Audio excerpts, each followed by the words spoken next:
let us assume for a moment that we are seeking to discover the axis or the central theme of the Atlantean culture. What was the great religious symbol among the Atlanteans?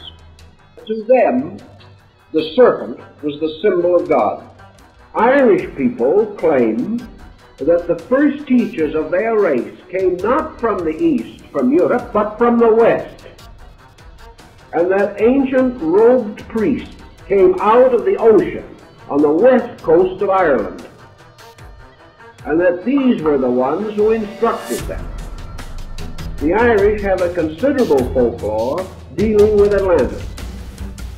There is also a great deal of lore relating to this in the Spanish area and in Portugal. And of course, what is left of North Africa bears testimony to the same basic accounts. The symbols always of the ancient initiate kings, the symbols of the secret masters of magic in ancient times. And it is believed that by this, the Druids, who received it also, and used it twisted as a serpent symbol around the Orphic egg, that among these ancient peoples, this symbol had to do with the magnetic field of the earth. To them, the serpent was the symbol of pure life. To them, it was also the symbol of energy and of power, and the control of power and the directing of energy seems to have had something to do with the rising wisdom of the old Atlantean savants or priests. And several of the early Phoenician historians and Roman historians were convinced the Egyptians were the Atlanteans who could not go home because of the destruction of their land after their invasion of Athens, or attempt to invade Athens. The royal symbol of the Egyptians was the serpent coiled upon the forehead of the solar crown. And in the crowning of the Egyptian pharaoh, the crown of the north and south was always adorned by a coiled serpent placed directly in the center of the forehead above the nose. This symbol also comes to us from the great serpent balustrades of Angkor Wat. And on the Angkor Wat symbols and in many other parts of India, including the serpent of eternal time upon which Vishnu sleeps in the ancient Vishnu Puranic literature. We always have a serpent with 7 heads.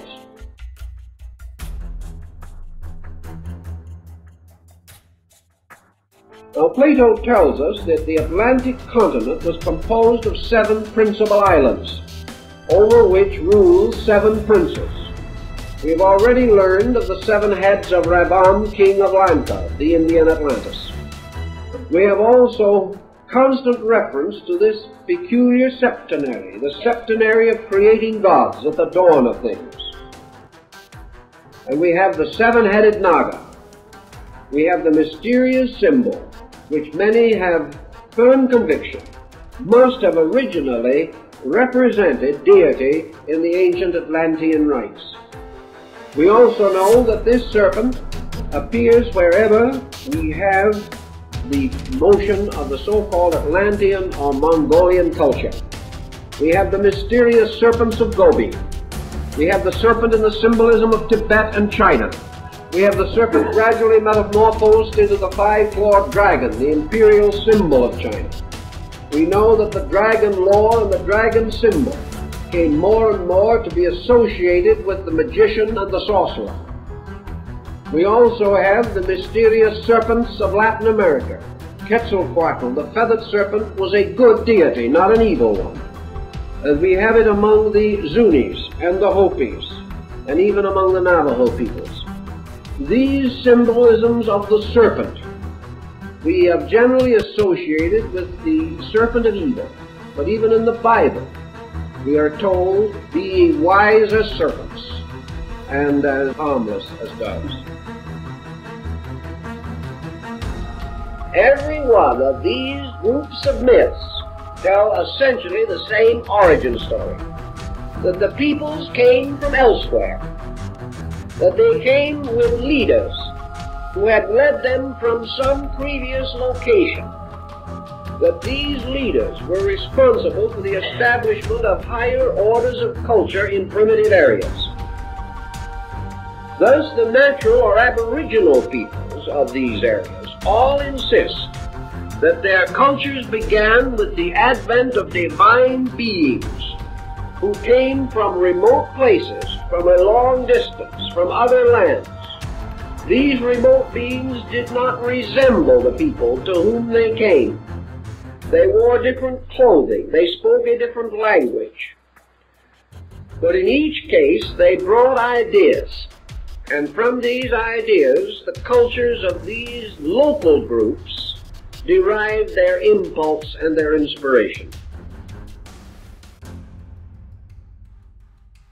There are evidences of the survival of Atlantean peoples, vestiges of peoples who have for one reason or another remained completely separate, have held on to their traditions, have regarded themselves as dedicated to a sacred destiny, and therefore regarding themselves also with a strange, deep, unchanging pride, a hauteur about themselves, the sense of being a chosen people, a people intended for some strange work of preserving without loss an ancient tradition. This chosen concept certainly moves the Aryas from northern Asia, for the word Aryan means the chosen, or the selected, or the set apart ones.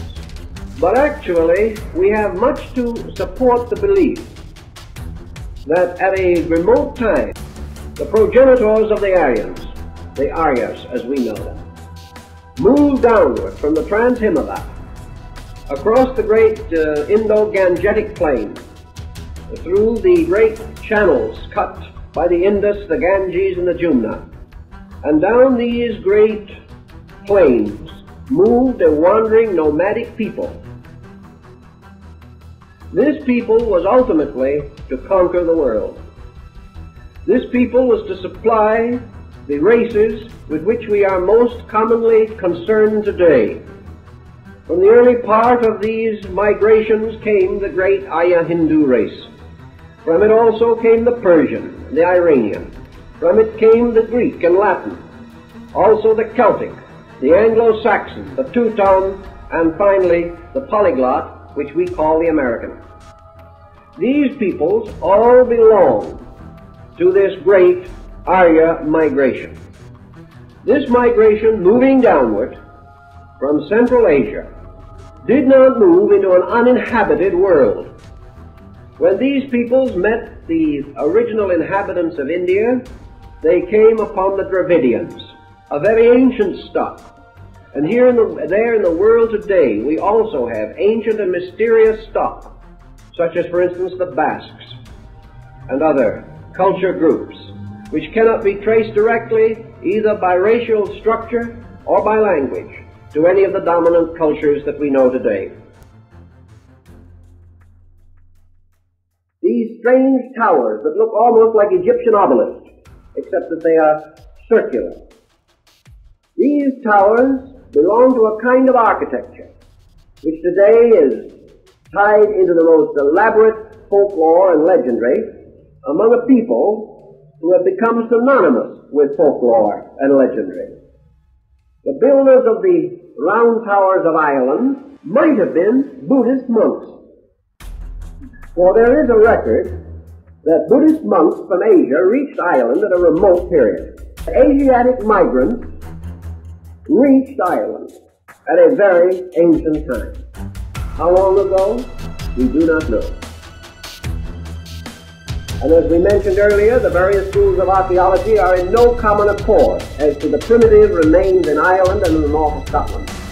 The Druids at that time used Stonehenge because they regarded it as a monument created by the gods of previous ages,